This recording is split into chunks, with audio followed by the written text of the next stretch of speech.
Assalamualaikum warahmatullahi wabarakatuh. Kami dari kelompok 3 mata kuliah Event Organizer akan mempresentasikan makalah kami yang berjudul SDM Penyelenggaraan Event.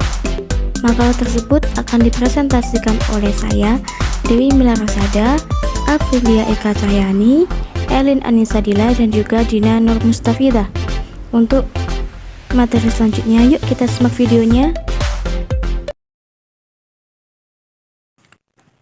Baiklah, di sini saya, Dewi Milarasada, akan menjelaskan pengertian SDM penyelenggara event. Sumber daya manusia merupakan sumber daya terpenting dalam suatu organisasi.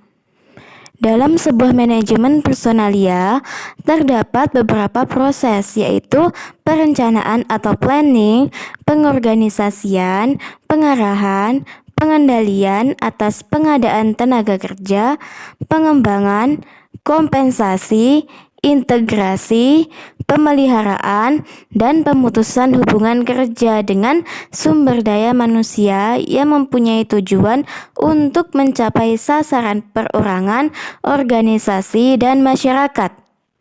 Terdapat dua jenis SDM dalam perencanaan sebuah event, yaitu pegawai yang dibayar dan sukarelawan. Untuk poin selanjutnya akan dilanjutkan oleh teman saya. Struktur organisasi adalah sebuah hierarki, jenjang atau garis yang bertingkat, berisi komponen-komponen pendiri dan penyusun perusahaan yang menggambarkan adanya pembagian kerja, dan bagaimana aktivitas dalam perusahaan yang berbeda maupun dikoordinasikan. Struktur organisasi yang baik akan menunjukkan adanya spesialisasi pada masing-masing fungsi pekerjaan, saluran perintah dari atasan, maupun penyampaiannya melalui sebuah laporan. Struktur organisasi adalah sistem yang digunakan untuk mendefinisikan hierarki dalam sebuah organisasi dengan tujuan untuk menetapkan cara sebuah organisasi dapat beroperasi dan membantu organisasi tersebut dalam mencapai tujuan yang telah ditetapkan di masa depan. Saya akan menjelaskan poin yang selanjutnya, yaitu tentang kebutuhan staf untuk penyelenggaraan event. Jumlah kebutuhan sumber daya dalam setiap event tergantung dari rencana strategi dan harus disesuaikan dengan tujuan yang ingin dicapai dalam suatu event. Apabila strategi event difokuskan pada kualitas pelayanan kepada konsumen, maka akan dibutuhkan lebih banyak staf.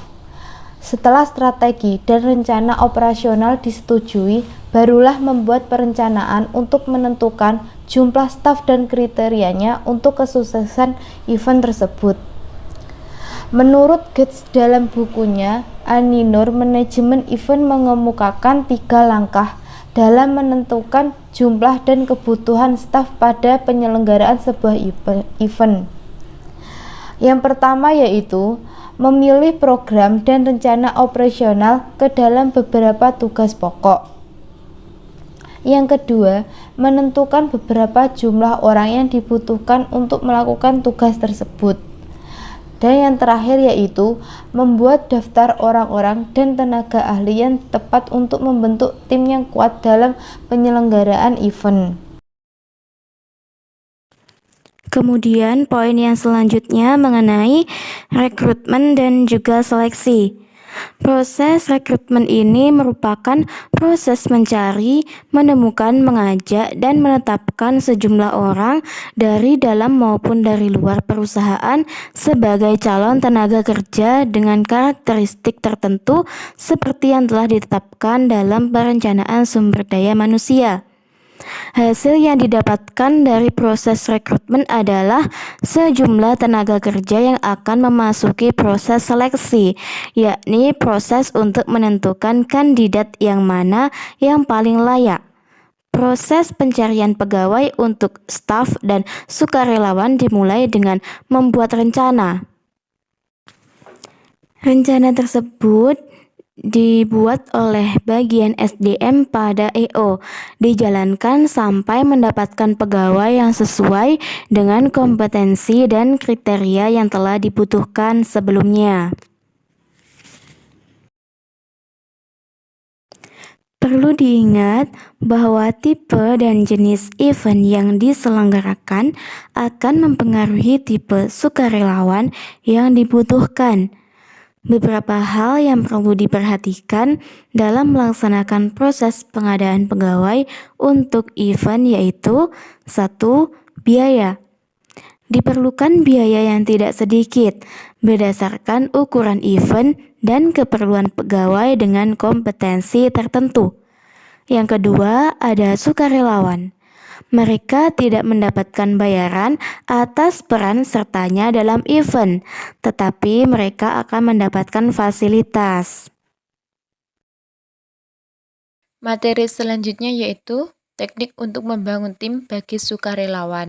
Sukarelawan dalam event merupakan sekumpulan orang dengan motivasi yang berbeda untuk membentuk terselenggaranya event. Sukarelawan dapat terdiri dari kumpulan orang yang berlatar belakang demografi, pendidikan, dan keterampilan yang berbeda. Meskipun mereka datang dari banyak perbedaan, tetapi mereka memiliki satu tujuan yang sama. Menurut Battle dan MC Duff, terdapat 7 langkah efektif untuk membangun tim bagi sukarelawan. Yang pertama yaitu jumlah tim dapat ditentukan berdasarkan ukuran.